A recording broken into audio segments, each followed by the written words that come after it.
mwingine tena nakutana na Kombo, mwanaharakati, mmoja kati ya vijana wenye ushawishi mkubwa kwelikweli kwa Tanzania, wenye uzalendo mkubwa kwa taifa lao la Tanzania. Kubwa zaidi iliyopo mbele yetu kwa sasa hivi ni uchaguzi mkuu ambapo Oktoba 29 watu wanakwenda kuchagua viongozi wao. Mengi yapo yanaendelea na tumeona upinzani na mambo yao pia yanaendelea, lakini kubwa zaidi ni makamu mwenyekiti wa Chama cha Demokrasia na Maendeleo John Heche. Leo tumeona amechukuliwa mahakamani na taarifa zinaeleza kwamba amesafirishwa. Kombo, wewe ni mwanaharakati, swala la Heche kuchukuliwa, una lipi la kuzungumza? Mimi kwanza mimi natoa maoni. Habari kwanza ndugu zangu wa Tanzania, kwa majina naitwa Bwana Ahmed Kombo. Nitumie fursa hii kwanza kumshukuru Mwenyezi Mungu mwingi wa rehema ambaye ameweza kuniwezesha mimi na wewe unanitizama kwa kuweza kuwa salama na kuweza kuwa na amani. Taifa letu kwanza tuna amani, kwanza tumshukuru Mungu kwa kiasi kikubwa na tumuombe rais wetu wa Jamhuri ya Muungano wa Tanzania Daktari Samia Suluhu Hassan aendelee kumpa afya njema na aweze kushinda hiyo kesho kutwa mnamo tarehe 29 Oktoba, ashinde kwa kishindo. Mimi ni kati ya watu ambao wanamuombea Rais Samia, mimi ni mmoja wapo. Mimi kwanza nitahitaji kulizungumzia Heche kuanzia anaposema kwamba alizuiwa kuingia nchi ya pili, au mengine kukamatwa, tutajua huko mbele. Amekamatwa imekuwa kwaje, tutajua huko mbele. Kwanza nizungumze kwamba wanasiasa wengi wa Bongo ni wanasiasa, baadhi yao hususan wa vyama vya upinzani, kwa sababu tukiangalia baadhi ya vyama vya upinzani kweli wanasiasa makini, wanasiasa ambao wanaeleweka, ushanifahamu. Lakini tukiangalia baadhi ya vyama ni changamoto. Ninapokuambia ni changamoto ni kwa sababu leo hii Chadema tushawazoea kwamba ni watu wa propaganda masaa 24. Wao ni propaganda tu, wakiamka propaganda. Mimi niliwaambia nilipataga ajali kipindi cha kati. Nilipopata zile changamoto, kuna mtu ninamfahamu na namjua, akaniambia yani wewe ungekuwa Chadema, wewe ungekuwa fursa kwa upande wa Chadema. Ushanifahamu? Kivipi? Nikawauliza kivipi? Wewe umepata ajali, tungesingizia kwamba wewe umetekwa na umeupigwa na umeumizwa. Ushanifahamu? Na ungepata pesa kujitibia na ungepata kila kitu. Ushanifahamu? Kweli baada nikagundua kumbe hali halisi mlivyo Chadema ndio mko hivyo, akasema sisi tunaangalia wapi kwenye udhaifu tuweze kupapiga. Wapi tupasingizie Chama cha Mapinduzi kidhoofike, sisi tupitisha agenda zetu. Ushanifahamu? Kwa kiufupi swala la Heche, swala la kuzuia, kila nchi na utaratibu. Ushanifahamu? Ukiona hujaruhusiwa kwenda sehemu, ina maana kuna utaratibu ambao hukutimiza. Ushanifahamu? Ina maana kuna utaratibu ambao Heche binafsi kufanyaje hakutimiza. Kama hakutimiza utaratibu, nchi inakuruhusu vipi wewe, au nchi inakupokea vipi wewe ambaye hata huko kwenu bado hujatimiza vigezo? Ushanifahamu? Yeye ni nani? Eti mimi nimezuia. Wewe yeye ni nani? Hakutimiza vigezo. Ushanifahamu? Ndio maana kilikamkuta kile kilichomkuta. Ushanifahamu? Isifikia hatua wa Tanzania watu wanakosea, eti watu wanatafuta huruma, waonekane kwamba wameonewa, eti wamezuiwa kwenda nchi fulani kwenda kuzika. Sio kweli. Tubaki kwenye ukweli, tuache unafiki wa Tanzania. Au baadhi ya viongozi wa vyama vya upinzani, hususan kama ndugu yangu mimi huyu. Maana ni ndugu yangu, kwani Mtanzania mwenzangu. Ushanifahamu? Siwezi kumkimbia hata kama na madhaifu, ni ndugu yangu, ni Mtanzania mwenzangu. Hizi ni siasa, mwisho wa siku siasa zitaisha. Tukikutana lazima tusalimiane. Wakikubali kusalimiana nao watasalimiana nao. Maana kuna baadhi ya watu wanaitengeneza siasa ya chuki. Ushanifahamu? Au wao Chadema wakimwona yule chawa tu yule. Mimi sio chawa, mimi ni binadamu. Ushanifahamu? Kwa swala la Heche kwenda kusema kwamba kazuiwa, ile ni propaganda tu, ni uongo tu uliokithiri, ili mradi aichafue serikali yetu ya Jamhuri ya Muungano wa Tanzania inayoongozwa na Daktari Samia Suluhu Hassan. Kwa sababu wamehangaika kila kona. Wanapata wapi upenyo wa kuweza kumchafua rais wetu? Ushanifahamu? Inawezekana Heche kuzuiwa. Naombeeni tu ukweli. Inawezekana kafika pale alikuwa na karekodi ile clip kwa makusudi tu. Lengo tu atingishe aonekana kweli kazuiwa, lakini kiuhalisia niwaambieni tu ule ukweli. Heche hakutimiza vigezo. Ushanifahamu? Jambo la pili, kuzika si kuchukua udongo kumfukia mtu. Labda niwaambie hicho kitu. Si kuchukua udongo kumfukia mtu. Kuzika si kuhakikisha umefika kule makaburini. Ushanifahamu? Leo hii unasikia wanawake tumeenda kuzika. Hususan ndio tunazungumza wanawake wa Kiislamu. Maana sheria ya Kiislamu mwanamke hatakiwi kuingia makaburini. Ushanifahamu? Wanasema tunaenda mazikoni. Utasikia anamwaga naenda mazikoni. Kwa maana gani? Anapoenda ile siku mtu anakwenda kuzikwa. Ushanifahamu?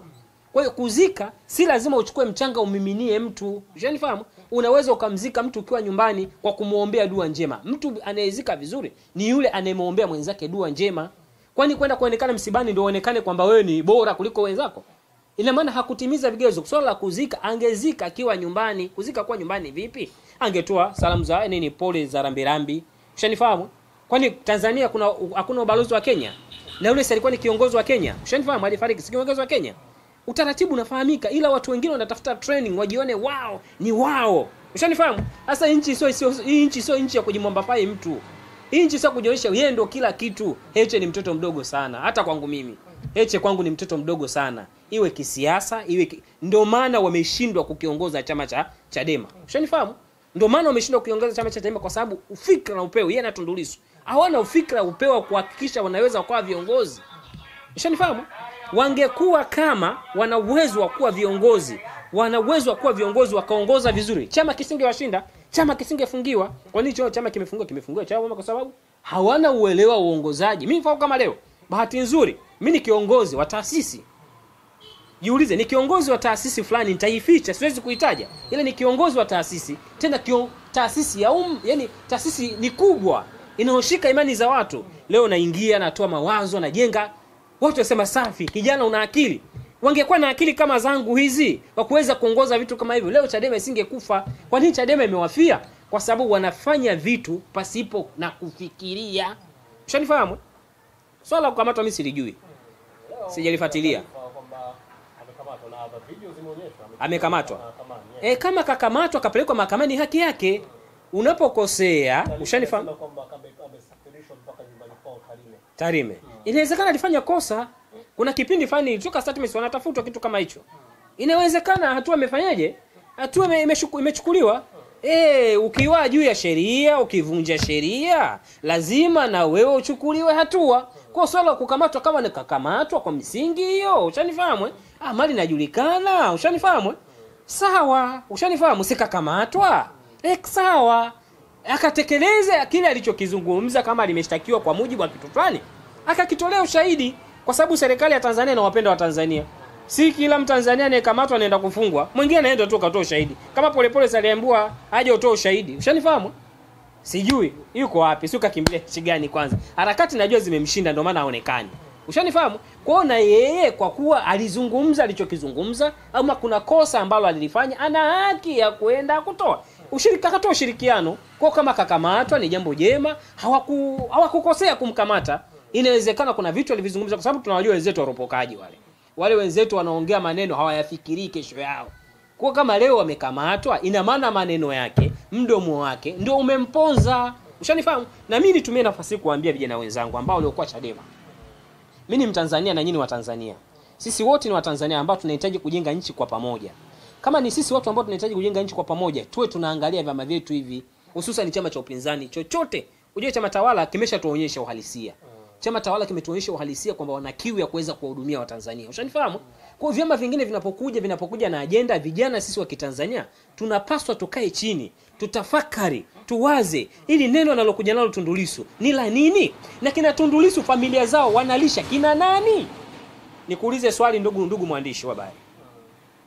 Ndugu wa Bato TV na ndugu yangu wa Top Zero.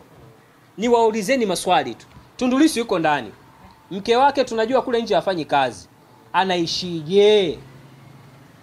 Akili kumkichwa. Ushanifahamu? Watoto wake wanasoma Washington DC. Wewe mtoto wako kajambanani kama mtoto wa Kombo. Mimi mtoto wangu anasoma Kayumba. Ushanifahamu? Wengine yani ninapozungumza Maki News inaita kajambanani ni elimu ambayo mimi naithamini. Nyinyi mnaoita nyinyi kajambanani. Hiyo ndio elimu mimi naithamini. Haya, wewe mtoto wako anasoma tu shule ya kawaida. Kumnunulia madaftari tu kwangu mimi ni shughuli. Ataniletea bajeti yake hapo na hela tu ya kula ndani. Ushanifahamu? Je, huyo Lissu mnamshabikia huyo Lissu? Jiulizeni anaishije? Mwanaume anavaaje vidani mkononi? Sitaki kuzungumza mambo ambayo mtu ambaye anachukua yuko kwenye nini mimi kuhusu Heche nishakujibu. Kuhusu kuna namna ambavyo tunasikia baadhi ya hapo ambao wanabika nakwambia kwamba kuna namna kama upinzani sasa viongozi wa Chadema wanaonewa katika haya mahakamani, kesi kucheleweshwa, kama kuna namna fulani ya kuonewa kuelekea katika uchaguzi mkuu. Wewe mwanaharakati, una lipi la kuzungumza kwa hayo mara? Kwanza mimi nikwambie kitu kimoja, kila nchi ina utaratibu wake. Kila nchi ina utaratibu wake. Na kila vyombo vya sheria vina utaratibu wake. Mimi siwezi kuzungumzia swala la yeye huko kuchelewesha sio viongozi wa Chadema. Wao mbona wanapoitwa kukamatwa mbona wanachelewa? Wakiambiwa njoeni huko mje mripoti kwa nini wanachelewa? Ushanifahamu? Kwa acheni vyombo vifanye kazi yake kwa ufasaha kabisa. Ukiona mtu wanachelewesha kesi ni wenyewe kina Lissu. Ushanifahamu? Mambo ya Lissu Heche kama amekamatwa, hilo jukumu ni la vyombo vya dola vyenyewe. Ushanifahamu? Wao wenyewe wanajua wanachokifanya, wanafanya kitu sahihi kwa watu waliokuwa nani? Watu kwa wale si ndio wakosayaji. Ushanifahamu? Nikuulize swali, ilitoka statement kipindi cha kati. Nani yule Heche anatafutwa na nani mwingine niliona kwenye katika mitandao, nani mwingine? Si Lema sijui. Walienda kituo cha walikuwa wanatafuta, walienda kutoa taarifa kwamba sisi tushakuja. Mpaka mtu akamatwa kwa nguvu ti. Basi hata kesi zikienda hivyo wasilaumu. Ushanifahamu?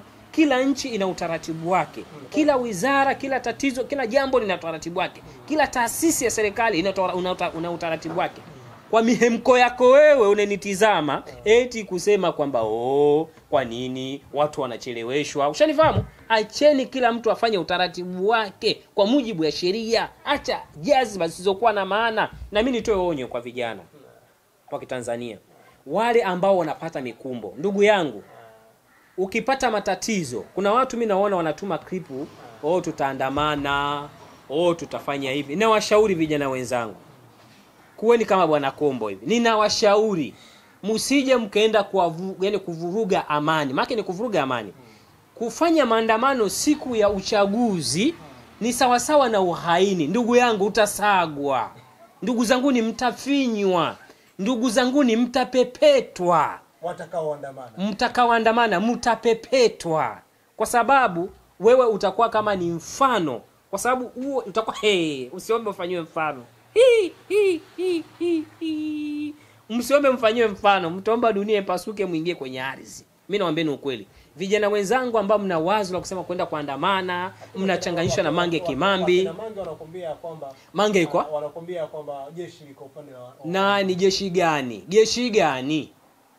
Labda kikundi cha wahuni ambao wezi wale wanaowaza kwenda kuiba mali za watu ndio watakuwa nao wao. Jeshi lisiingizwe kwenye mambo haya.